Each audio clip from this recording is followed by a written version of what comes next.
কাকরগাছির মা মনসা মন্দির কলকাতার বুকে মানুষের বিশ্বাস আর ভক্তির এক অনন্য ঠিকানা। কাকরগাছির মা মনসা মন্দির। আজ এই মন্দির শুধু একটি পূজার স্থান নয়, বরং হাজার হাজার মানুষের আশ্রয়স্থল হয়ে উঠেছে। শোনা যায় এখানে মা মনসা অত্যন্ত জাগ্রত।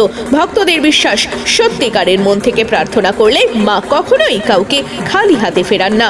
প্রতিদিন সকাল থেকে রাত পর্যন্ত ভক্তদের ভিড় লেগেই থাকে। কেউ আসে দুঃখ দূর করতে, কেউ আসে অসুখ থেকে মুক্তির আশায়, আবার কেউ আসে শুধুই মায়ের আশীর্বাদ দিতে। অনেকের মুখে শোনা যায় অসম্ভব রোগ থেকে মুক্তি মিলেছে এখানে প্রার্থনা করে। কেউ ফিরে পেয়েছে হারানোর শক্তি, কেউ বা জীবনের নতুন দিশা। বিশেষ করে মঙ্গলবার ও শনিবার মন্দিরে থাকে ভক্তদের ঢল।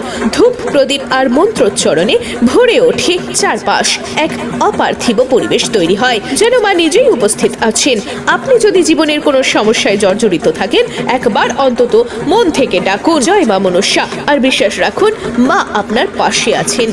জয় মা মনসা।